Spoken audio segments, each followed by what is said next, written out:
pleasure in Tantra. In many spiritual traditions, pleasure is like not the way to go. You see spiritual people, they should suffer, they should have pain. The Four Noble Truths of Buddha, first noble truth, reality is suffering. The suffering of Christ, imitate the suffering of Christ. Catholic Church, study through the suffering. In Tantra, suffering is a teacher, pain is a teacher, like in Buddhism, like in Catholicism, but also pleasure is a teacher, is as good. Pleasure is as good of a teacher in Tantra as pain is a teacher. You see, what is pleasure? Pleasure is nature's way of saying, do more of that. This is good for you. Our nerve system, for millennia, for millions of years, through natural selection and through the intrinsic wisdom of nature, of creation, is attracted to things which are conducive of survival, of well-being. Yeah? In the old times, when humanity was hunters and gatherers, if you would find something sweet, like a sweet fig tree, sweet apple tree, it would cause so much pleasure to cause human beings to overeat, because that was the good thing to do, because you don't find these trees often. And the same with fat, the same with salty things. Overeat is pleasurable. Today's world, if you overeat sugar, fat, or salt, is not good for your health, because you can find it everywhere, and our nerve system hasn't adapted to it yet. But generally, the nerve system gives approximate algorithms, yeah? Sometimes dopamine, sometimes endorphins, sometimes oxytocin, sometimes serotonin for different types of pleasure, yeah? Serotonin like for mellow pleasure, dopamine for like, wow, this was great and I'm the greatest. Pleasure, endorphin into kind of there's no pain, there's just joy, and oxytocin into a pleasure of cuddle, of joy, of sweetness, of togetherness, of trust. So these four types of hormonal pleasures are there to make human beings and generally living creatures to go and search for what is good for them. But when pleasure is experienced unconsciously, we get attached to it. And then we have pleasure, and then attachment, and then our joy of life depends on the object that gives us pleasure. The screen, a loved one, a position, social validation that gives us pleasure. And then when social validation goes down, a lover is not as interested in us, something happens to the object that provides us pleasure, then pleasure, which is experienced unconsciously, leads to pain. And this keeps on repeating and repeating and repeating. People that just don't have introspection, they just live for pleasure and they crush their life.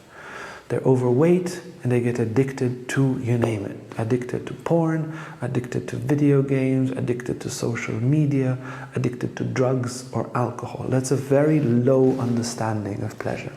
People that are smarter, they figure it out and they withhold a bit of pleasure, and they see pleasure as kind of maybe not so good. They would rather follow their ambitions, their purposes. And then they kind of avoid pleasure. You have your little guilty pleasures, as it is said. And it's a better understanding. They go further in life, they have a better emotional life, better stability.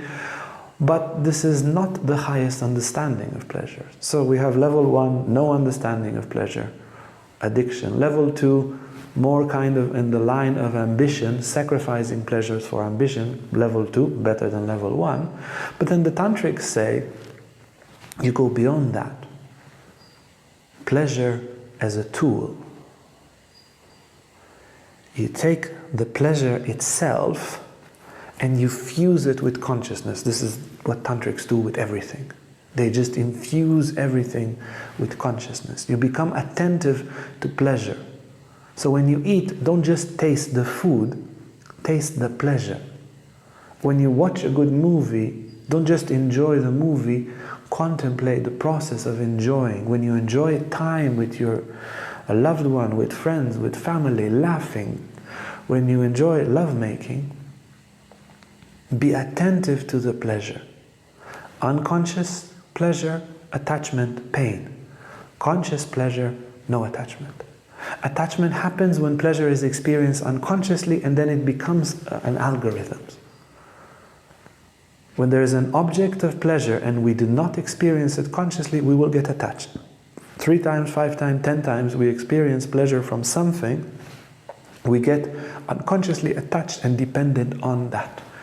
But if we become extremely attentive to pleasure, pleasure does not create attachment.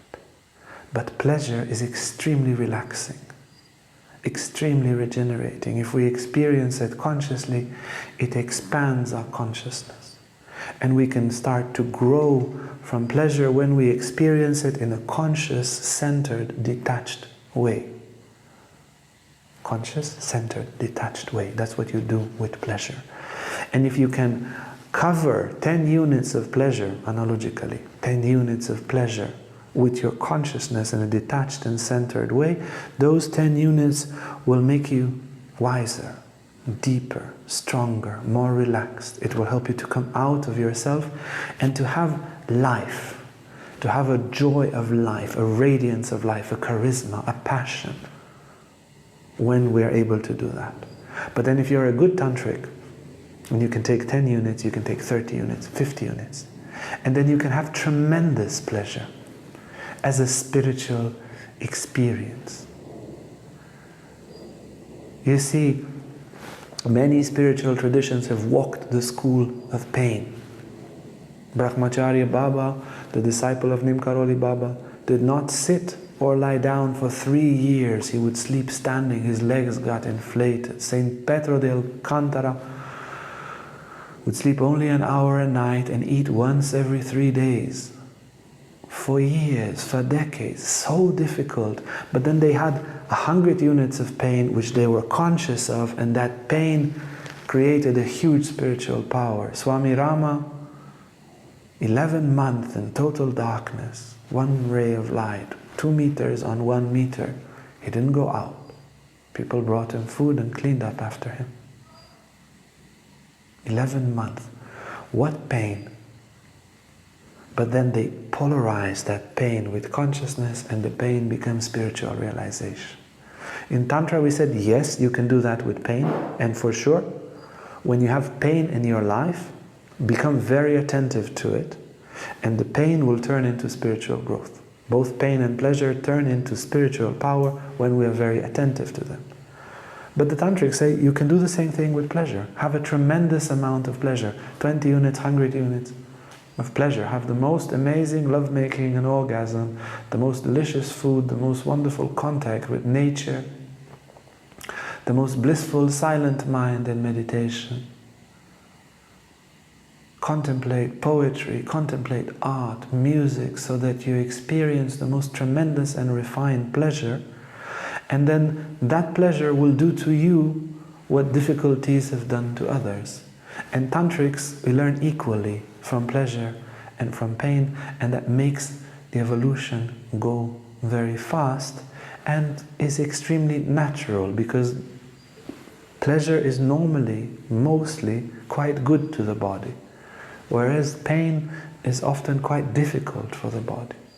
So going harmoniously in the school of pleasure and not seeking to torture the body in order to attain intensity, we can attain a harmonious intensity. You need intensity if you want to grow very high spiritually.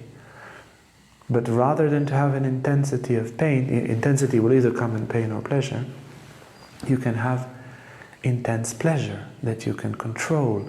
When Tantric men learn not to ejaculate, they have this combination, because as soon as they are unconscious of their pleasure, they lose control and they ejaculate.